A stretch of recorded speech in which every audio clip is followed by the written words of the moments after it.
오늘도 하나님의 은혜가 우리 가운데 충만하기를 간절히 소망합니다. 이 파리 한 마리가 계속 제 옆을 예.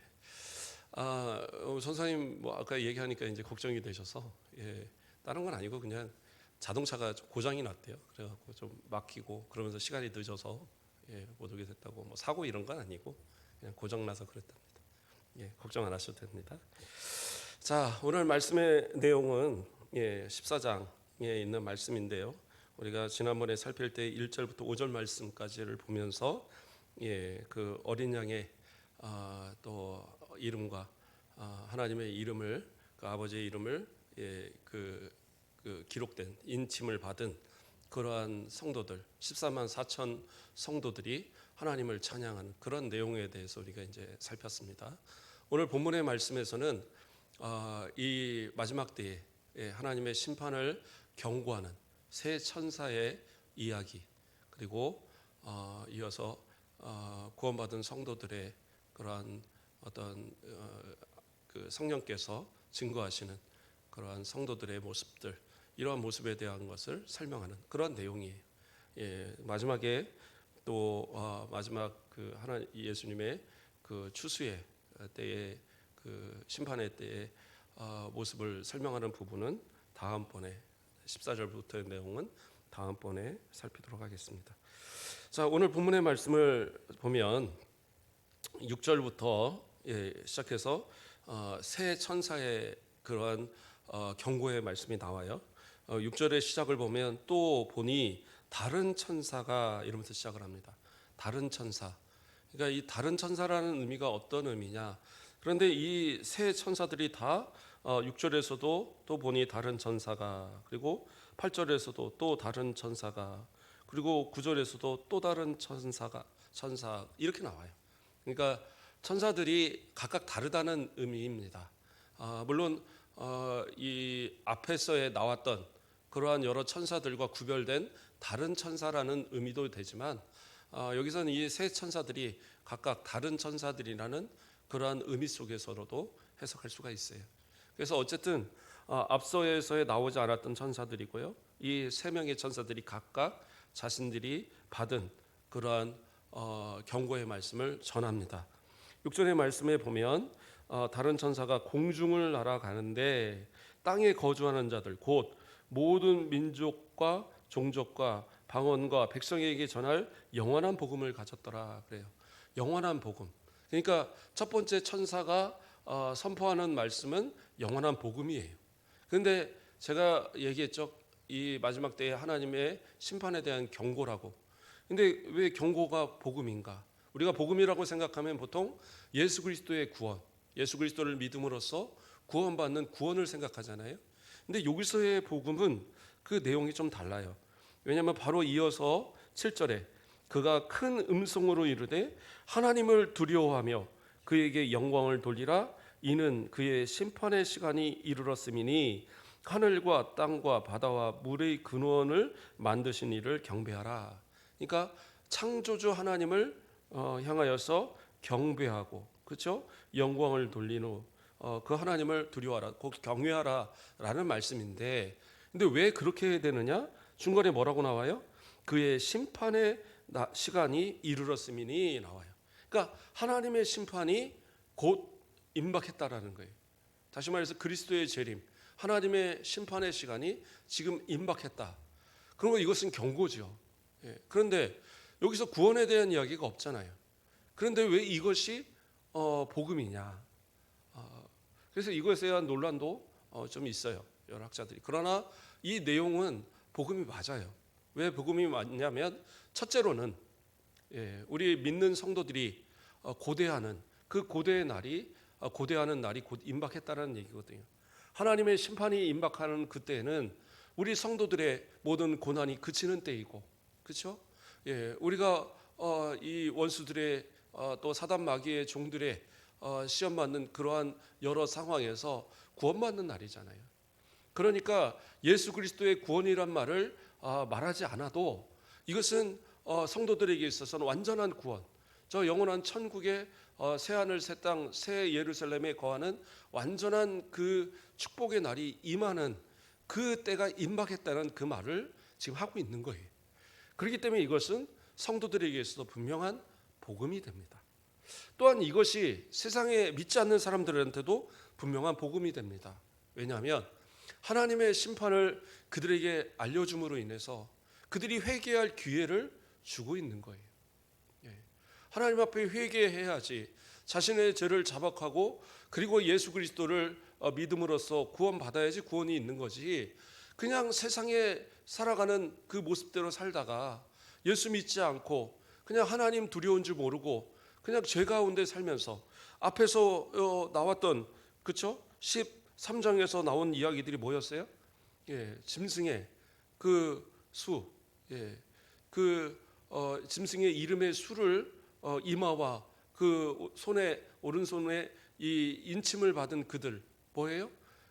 마귀의 마귀를 따르는 그러한 종들이에요. 결국엔 예수 믿지 않고 불신자들이고, 그 세상의 어떤 그 적그리스도와 그 적그리스도의 거짓 선지자들에게 현혹되어서 구원을 잃어버리고 살아가는 그들, 불신자들입니다. 그들은 결국엔 멸망길을 갈 수밖에 없거든요. 그런데 이 천사를 통하여 외쳐지는 이 말씀을 통하여, 이 경고의 말씀을 통하여 그 말씀을 듣는 자들이 하나님 앞에 회개할 수 있는 기회를 주시는 거예요. 물론 하나님께서 택하신 자들이 구원을 받는 거지만, 그러나 이 땅에 아직까지 택하신 자들 가운데 돌아오지 않는 자들이 있거든요. 누가 택함을 받고 누가 택함을 받지 않는지 우리는 판단하기가 참 어려워요. 어떤 경우들을 보면 예수를 잘 믿은 것 같은데, 신앙생활 잘한 것 같은데 10년, 20년, 30년 신앙생활하면서 때로는 집사도 되고 권사도 되고 장로도 되고 심지어 목사도 되는데, 그런데 나중에 가서는 끝에 가서 믿음 잃어버리고 인생 망치는 그러한 경우도 많이 있단 말이에요. 그러한 이야기들을 주변에 많이 듣지 않으세요? 예수 믿다가 저 다른 데로 저 불교나 뭐 천주교나 이런 거 믿도록 가버리는 사람들, 집안에서 신앙생활 반대한다고, 뭐 종교는 하나로 합쳐야 된다고 권사님들이 불교 가고 불공 드리고 있는 이러한 상황들, 이거 완전히 잘못된 거죠. 또 심지어는 교회를 다닌다고 하면서도 막 점쟁이들이 그래요. 뭐라고 그러냐면 연초되고 그러면 뭐 토종비결 뭐 이런 거 보러 권사들이 온대요. 권사님들이 보면은 안 돼요. 교회 다니는 사람인 거. 권사냐 그러면 맞다고 그러는데요. 그런 거 쫓아다니면 안 돼요. 그거는 저 버림받은, 그 마귀의 인침받은 이러한 사람들이 하는 거지, 예수 믿는 사람들은 절대 그래서는 안 돼요. 이거는 우상 숭배고, 이것은 하나님이 가장 싫어하는 것이고 믿음을 잃어버린 자들의 모습인 거예요. 마지막 때가 가까웠잖아요. 선사의 경고가 외쳐지고 있는 거예요.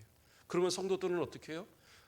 그럴수록 더 주님 오실 날이 가까웠구나, 주님 만날 날이 가까웠구나, 믿음으로써 신앙을 지켜야 되는, 그것이 바로 우리들의 모습이다라고 말해주고 있는 거예요. 자, 이어서 8절에 또 다른 천사 곧 둘째가 그 뒤를 따라 말하되, 그러니까 그 뒤를 따라 말한다는 것은 앞에 말과 연관이 있다라는 거예요. 그러면서 이 두 번째 천사가 마찬가지로 큰 소리로 외치며 말합니다. 뭐라고 그래요? 무너졌도다, 무너졌도다, 큰 바벨론 성이여, 모든 나라에 그 음행으로 말미암아 진노의 포도주를 먹이던 자로다 하더라, 이렇게 나와요.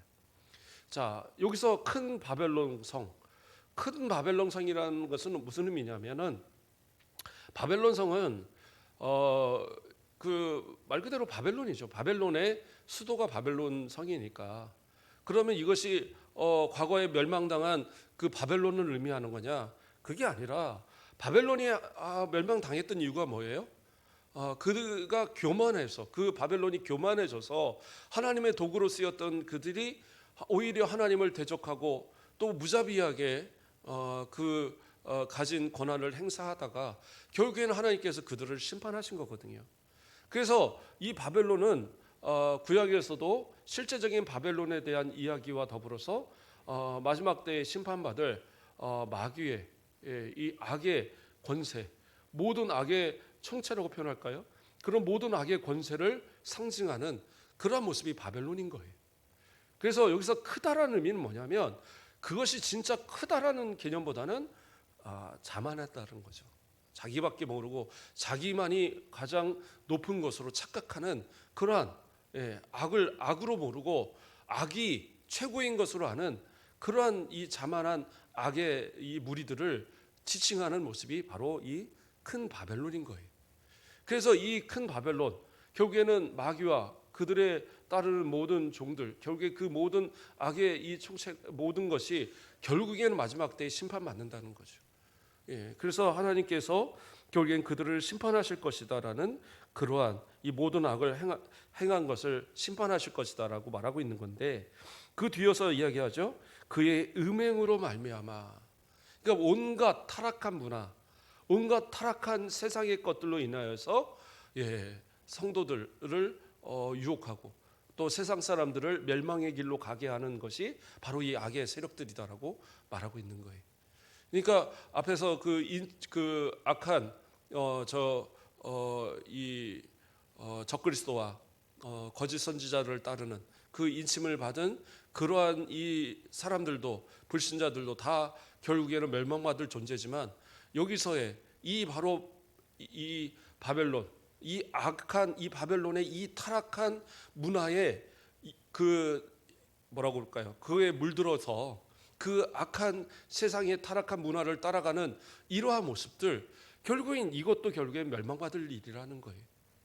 오늘날 우리의 이 세상을 보면 얼마나 악이 아니라고 말하는 경우가 많아요. 도덕적인 타락들, 그렇죠? 여기서 음행이라고 말하는 그런 어떤 윤리적 타락들을 괜찮다라고 말해요. 그렇죠? 남자끼리, 여자끼리 그런 동성연애, 그냥 동성연애 정도가 아니죠. 이제는 동성결혼, 심지어는 수정란을 착상해서 동성끼리도 자기 이제 아이를 낳아서 엄마가 둘인, 아빠가 둘인, 이런 이제 그런 가정을 만들어요. 그리고 그것을 정식 가정으로 인정해 달라. 이게 말이 됩니까? 성경은 그것을 분명한 죄악으로 말하고 있고 그건 죄입니다. 그런데 이러한 것을 죄라고 말하는 것을 반대하는 사람들이, 목사님들이 이러한 반대를 못하도록 법으로 만들려고 하는 거예요. 그게 차별금지법입니다. 제가 장애인들 차별하고 빈부를 차별하고 이것을 하지 못하도록 말하는 게 아니에요. 모든 것을 분리해서 해야죠. 그걸 다 뭉뚱거려서 차별금지법이다, 그러니까 반대하는 거예요. 거기서 그런 아주 비윤리적인 이러한 요소들을 제외하고 정말 소외되고 그러한 사람들을 위한 차별을 금지하는 것 누가 반대하겠어요? 그러나 하나님 앞에 죄가 죄인 것은 분명히 죄라고 말을 해야 되는 거예요. 그것을 못하게 하는 것에 어떻게 찬성을 합니까?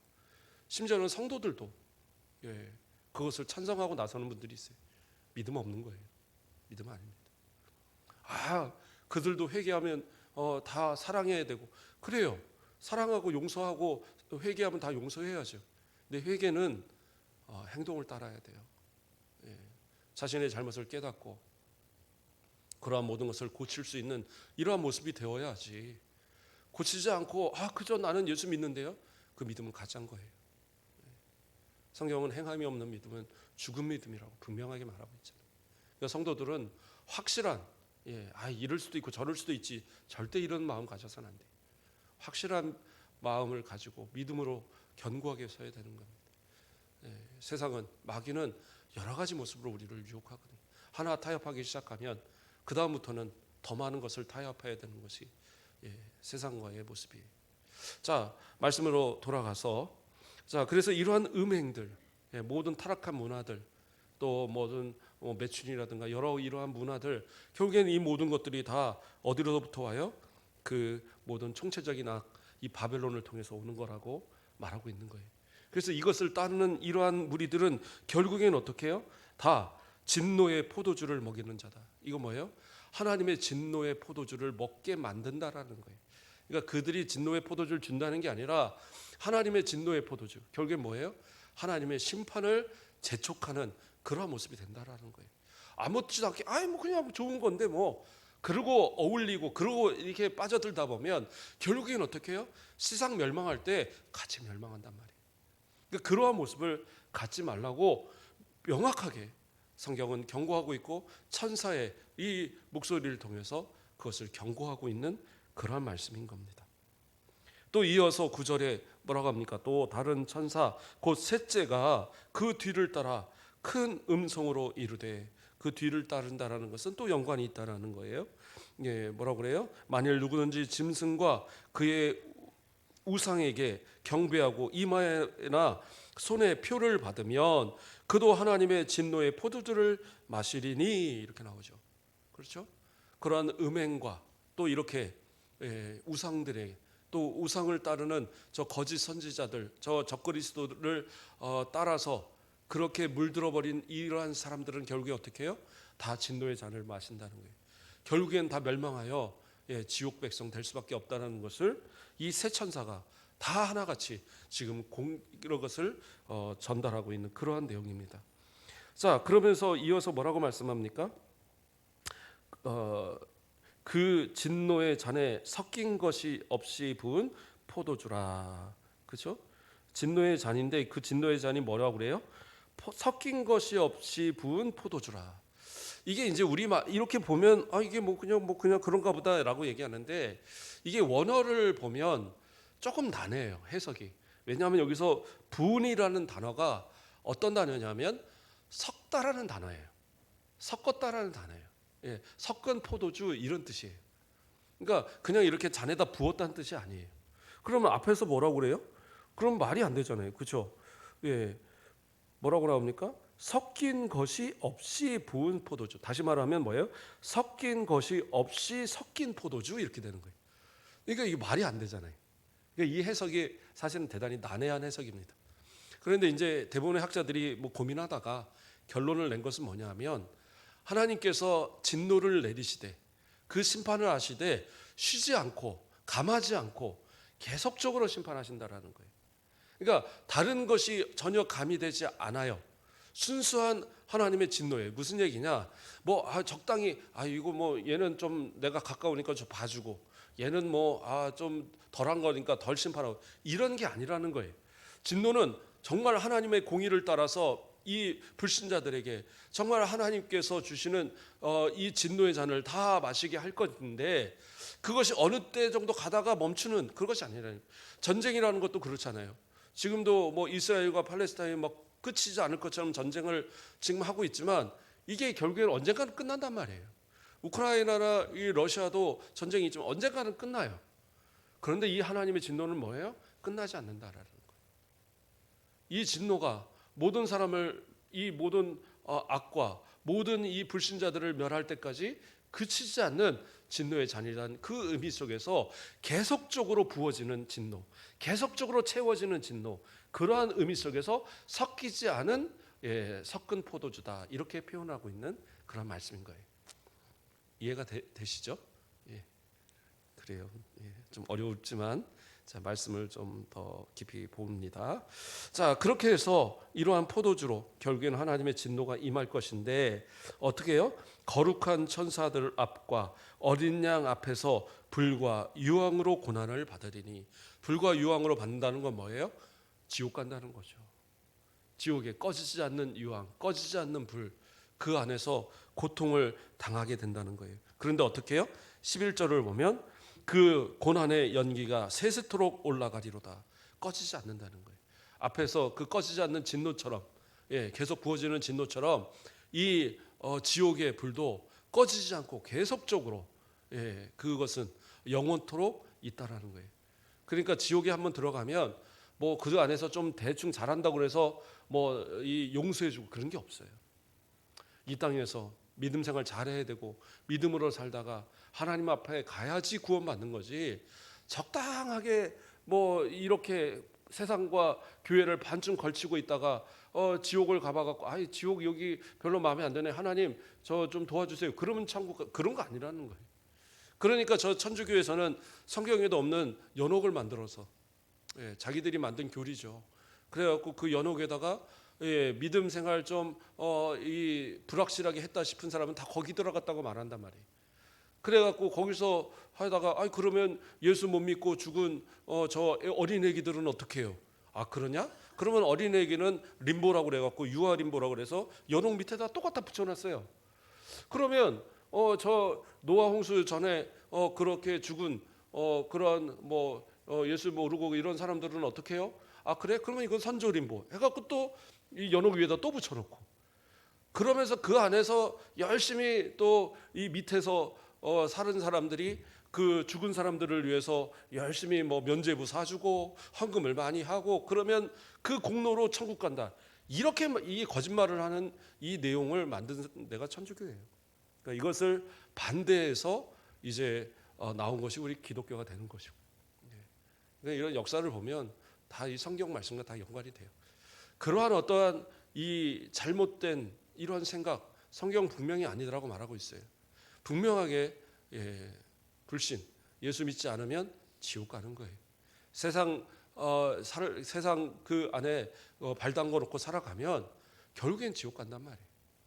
이 땅을 살아가는 우리들이지만, 이 땅을 살아가면서 그래요. 다 어울려야 되고 일해야 되고 먹고 마시고 살아야 되지만, 그러나 구별된 삶 사시라고요.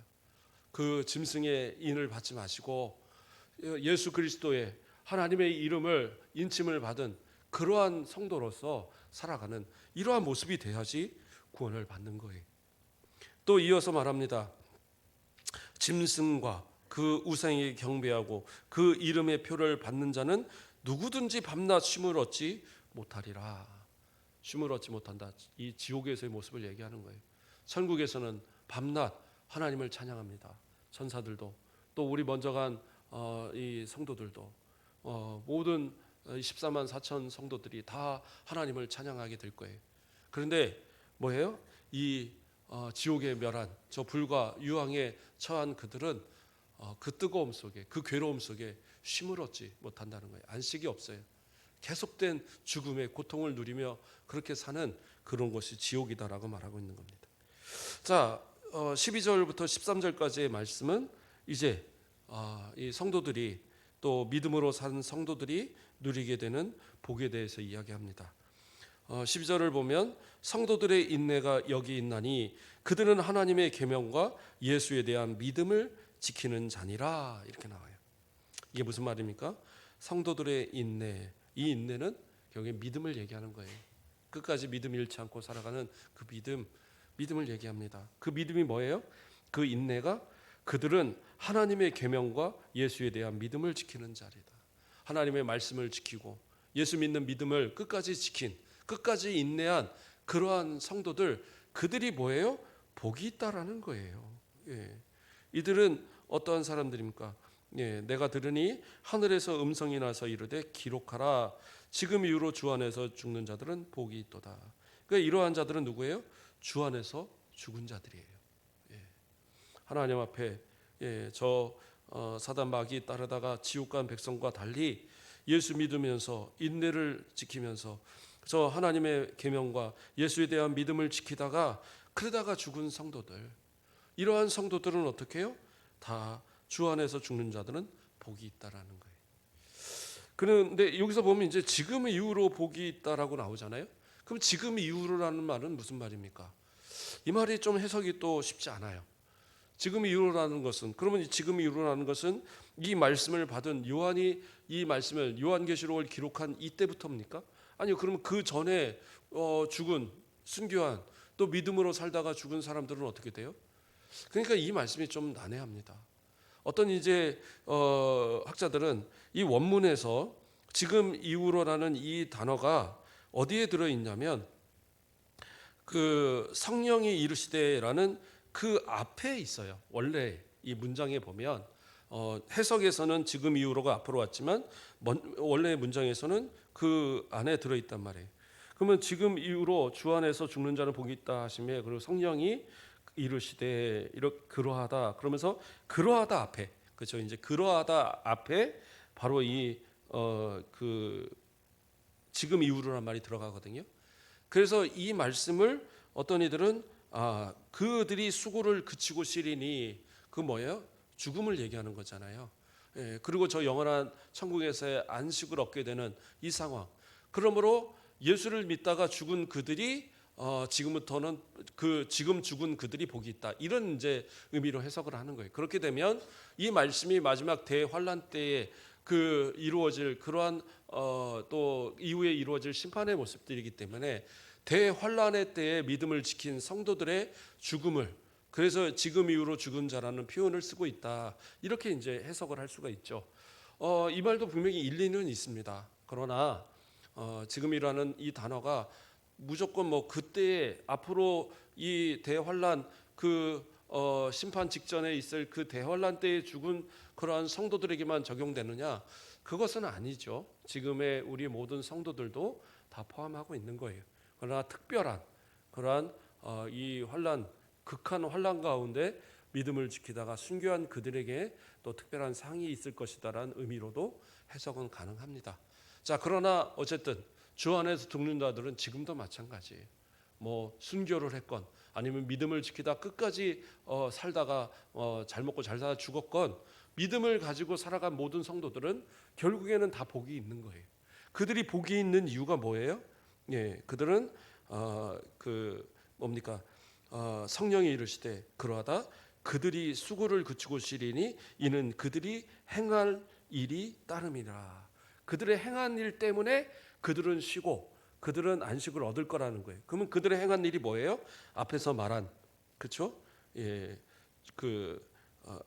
하나님의, 그렇죠? 계명을 지키고 예수 그리스도를 믿는 믿음을 지킨 그들이 결국에서는 바로 이 영원한 쉼, 안식을 얻게 될 것이다라는 것을 말씀하고 있어요.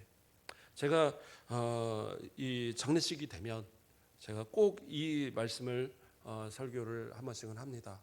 예, 성도들의 소망이에요. 저 죽음 위에 주님 만나고 그 안에서 안식을, 영원한 안식을 얻는 거 우리 모든 성도들의 소망이거든요. 그러니까 이 약속이 있기 때문에 이 약속의 성취가 우리 가운데 이루어질 때에 우리는 어떻게 해요? 위로받을 수 있잖아요. 그래서 이 말씀을 하는 거예요. 중요한 것은 성도들은 죽음으로 결국에는 영원한 안식 가운데 들어가요. 그런데 문제는 뭐예요? 이 땅을 살아가는 동안에 믿음이 잃어버리면 이러한 것들 그 누구도 약속할 수 없는 거예요. 마음은 아쉽죠. 저 옛날에 믿음 생활 잘했는데 분명히 어렸을 때 유아세라도 받았는데 뭐 이렇게 여러 가지 생각은 할 수 있어요. 물론 구원은 하나님 앞에 있기 때문에 우리가 판단하기 어려운 부분은 분명히 있지만 그 믿음의 약한 그 마지막 순간의 믿음도 누구도 판단할 수는 없지만 그러나 확실한 믿음을 우리가 바라볼 때 기쁨으로 보낼 수 있는 거지. 그렇잖아요. 믿음의 연약함 가운데 죽고 그리고 그 장례를 치를 때 그때는 참 마음이 더 아픈 거예요. 하나님께서 저를 어디로 데려갔을지 모르겠는 그런 상황. 우리는 그러한 모습으로 살지 마십시오. 성경은 분명하게 경고하고 있고 이 천사들의 경고를 통해서 마지막 때에 하나님의 심판이 있고 그 심판이 곧 임박했다라는 사실을 우리에게 분명하게 얘기하고 있어요. 세상 모든 악은 결국에 바벨론은 멸망합니다. 멸망한 그때에 성도들도 멸망해서는 안 되잖아요. 끝까지 믿음 잘 지키고 주 안에서 믿음 생활 신실히 하다가 저 영원한 천국 앞에 문 앞에 섰을 때 주님께서 두 팔 벌려 우리를 맞아주시는 귀한 은혜를 누리는 모든 성도들 되시길 주님의 이름으로 축복드립니다. 기도하겠습니다. 사랑의 하나님 감사를 드립니다. 이 마지막 시대에 죄와 사망이 득세하는 이 시대에 믿음을 지키는 것이 얼마나 힘든 것인가 아버지 우리는 생각해 봅니다. 그럼에도 우리가 세상을 따라 살지 않고 예수 믿게 하셨사오니 이 은혜가 가장 큰 은혜이며 아버지 이 믿음을 끝까지 지킬 수 있도록 성령님 지켜주시고 결코 세상 가운데 유혹되어 주님 오실 그날에 믿음이 잃어버려서 정말 그 문이 닫혀서 애통해야 하는 어리석은 처녀들과 같은 그런 모습 되지 않도록 주님 붙들어 주시옵소서. 우리 가정과 우리의 믿음의 형제들을 붙들어 주시고 우리의 자녀들이 믿음에 바로 서게 하시고 세상 가운데 결코 빼앗기지 않도록 우리의 남은 모든 시간 동안 주님 앞으로 그들을 이끌어 갈 수 있는 믿음의 우리의 먼저 된 자들 되도록 축복하여 주시옵소서. 감사합니다. 예수 그리스도의 이름으로 기도드립니다. 아멘.